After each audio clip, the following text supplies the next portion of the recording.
Hi, and welcome to our presentation on transformational leadership by myself, Peter, Toby, Oliver, Luke, and Wesley. So, for the structure of this presentation, I'll be doing the introduction while also talking a bit about group dynamics. Toby, our leader, will be discussing the theory of transformational leadership. Oliver will be explaining how the leader, Toby, relates to the four I's. Luke will be discussing a research article related to the theory, and Wesley will be doing the conclusion and recommendations to other groups. So the aim of the group as a whole is to give effective advice on leadership in a group to a group of sports science students on how to become a successful virtual race across the world team. We'll be doing this using our own experiences working in a group and transformational leadership to advise these students. And in this presentation, we'll be referring to the theory, research, and practice of transformational leadership. A little bit about group dynamics. For a team to work together effectively, there are many requirements of the group and its individual members that must be achieved. Defining the group's overall objective and each individual member's responsibilities is vital early on to give direction. In our team, we were assigned our roles early on by our leader to ensure role clarity and understanding of our tasks so that we could make a solid start to the presentation. Proximity and communication in the team are also essential to ensure interaction between members on a regular basis so that the team functions properly and everyone is updated on the progress of the whole team. With our team's regular meetups and group chat, we've been able to effectively communicate and interact as a group, ensuring that everyone is making progress and contributing equally. So, a bit about transformational leadership. It is the style of leadership which involves an enthusiastic and passionate leader who aims to positively impact those in the group that they are leading. These leaders help develop the confidence and inspire the growth and success of every member in that group. While helping team members achieve the best outcomes possible, they also transform and develop each member into a leader themselves in the process.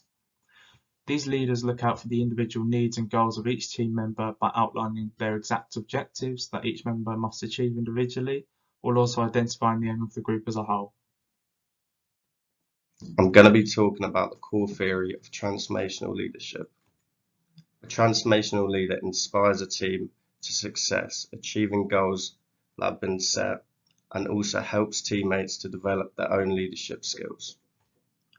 A leader needs to act as a good role model and should motivate and encourage hard work, allowing their team and individual growth. The four I's: idolized influence, inspirational motivation, intellectual stimulation, and individualized consideration. Idolized influence. A good transformational leader should act as a good role model, allowing respect to be gained by teammates. There are two aspects to idolized influence. Firstly, a leader's behavior. Actions of a leader will be followed by teammates, so a leader must be able to set a good example. Secondly, elements attributed to the leader. A leader's influence on the team and how they can make the team feel about progress made. Inspirational motivation. Transformational leaders help to motivate and inspire teammates to work hard. This can come from challenging goals being set. Good levels of motivation will allow for team spirit to be lifted. Intellectual stimulation. A good transformational leader should always listen and take ideas and should create a safe environment where creativity can be encouraged. Individualized consideration. Transformational leaders should personalize interactions with each teammate individually, as good support will positively affect the team. I'm now going to talk about our leader, Toby.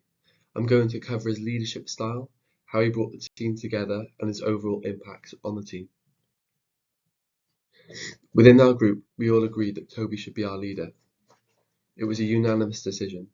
There were three key reasons why we chose Toby to be our leader. These were that he was well knowledge on Strava. From the start, he was motivated about the challenge, and he had an interest on his daily step count. Now, let's analyse Toby's performance as the group leader. Firstly, Toby would always set a good example as the team leader by being committed to his role and would always be the first person to the group meetings. This would encourage the rest of the team to follow by example. Toby gave us a clear vision and set high standards to give us increased chance of completing the task at hand to the best of our ability, by constantly reminding the team of our end goal. Soon as Toby was appointed as team leader, his priority was to get to know each member of the group by identifying our strengths and weaknesses, which are essential foundations of teamwork. Once Toby had established who we were as individuals, he could then work out what each one of us could bring to the group and what each one of us were capable of. He then knew early on how he could support us on the task and the roles he would assign us with. However, Toby struggled with prioritizing, which meant that sometimes the group would spend too long on the task, despite there being more crucial tasks that would have given us a greater chance of success. Toby had some great qualities, which inevitably meant he was a great leader. I'm going to be talking through our article by Kawatao on a cross-level moderating effect of team trust on the relationship between transformational leadership and cohesion. So the main objective of the article was to examine the moderating role of team trust between transformational leadership and cohesion. They had three hypotheses. Team trust is positively related to cohesion. Team trust positively moderates the relationship between coach transformational leadership and cohesion. And athletes' perceptions of transformational leadership have a positive relationship with cohesion. What did their study consist of? They took 597 volleyball players from Taiwan with a mean age of 18.33 years old. They had played for a mean time of 1.59 years in either Division 1 volleyball or high school volleyball in Taiwan. In order to measure transformational leadership and the 4 I's, they used a Chinese version of the 20-item multi-factor leadership questionnaire. In essence, they asked the athletes to rate their coaches' behaviours in terms of how they displayed the 4 I's of transformational leadership on a Likert scale, which is a scale of frequency from 1 to 5, 1 being not at all and 5 being frequently. In order to measure task and social cohesion, they used a revised version of the group environment questionnaire, which was assessed on a Likert scale again. And in order to measure team trust, they used the Trust in the Team Dirks 2005-item Likert scale. The responses were considered team level regarding how each team member felt that the whole team felt about one another and trusted in one another. And these were the results. So you can tell from these means they were all rather high, which shows that the teams felt that transformational leadership, social cohesion and task cohesion were upheld well in their teams with a standard deviation of less than 1. And that also team trust as a result was also high as a moderating factor. In order to examine the moderating role of team trust between transformational leadership and cohesion, they use hierarchical modelling to examine the effect of transformational leadership and gender on social and task cohesion, the effect of team trust and transformational leadership on social and task cohesion, and the effect of an individual's transformational leadership interacting with the team's trust and task cohesion. They found that coach transformational leadership was significantly positively related to social cohesion and task cohesion. They also found that there was a significant interaction between an individual's transformational leadership and the team's trust related to social and task cohesion. But they found that team trust was significantly positively related to social cohesion, but not task cohesion. As you can see, these two graphs highlight the strong positive influence a team trust has on transformational leadership and social cohesion. It shows that when there was higher levels of team trust, there was a stronger positive correlation than when there was lower levels of team trust, shown by the dotted and flat lines. This supports the third hypothesis that team trust positively moderates the relationship between coach transformational leadership and cohesion. What conclusions do they draw from this? They found that transformational leadership is strongly positively related to an individual team member's perception on cohesion, both task and social.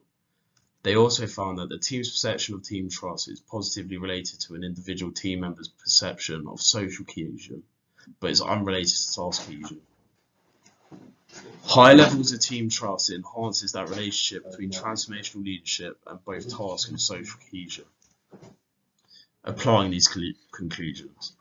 If you want to increase the link between transformational leadership and cohesion, the best way of doing this is to increase team trust. So in order to increase social and task cohesion, a leader or coach should aim to promote team trust in the team. To now present the recommendations of what a good leader would be and the characteristics that he would possess. In looking at and having looked at all the theory and evidence presented to us, I'm able to deduce the fact that a good leader is able to work on personal and deep conversations and relationships between him and his teammates. And in doing so, he's able to build a level of trust amongst him and his teammates, which will increase the cohesiveness within the team. And having reviewed the evidence presented to us, we can see the fact that having a positive relationship between your trust and your cohesiveness can ensure the fact that a team's effectiveness increases as well. And as well as having these conversations and having this relationship amongst you and your teammates, a good leader is able to engage with his peers in conversation and listen in times of criticism, or even whether it be positively new ideas or opportunities that they feel like the team should be taking, or different directions that the team should be taking as a whole, as a unit. The teammates should feel comfortable and have that level of trust to present these ideas to their leader and know the fact that their ideas are being heard and that they're being listened to. And then lastly, to be a good role model means that you have to be a consistent force and be a stable source of positivity that drives the team towards its shared goal and the shared passion that it has. As in times of loss and or during a win, a team will always need a steady supply of motivation and positivity to keep it driving, keep the force up. To now present our conclusion. To sum up everything that has been stated and having looked at the core theory behind what a good leader is, someone who is able to emulate certain attributes and have a certain drive, a certain effect on what the team is able to do and the standards of which the team upholds. And this is all evident in our previous theory and research and has been previously stated throughout our presentation. Thank you.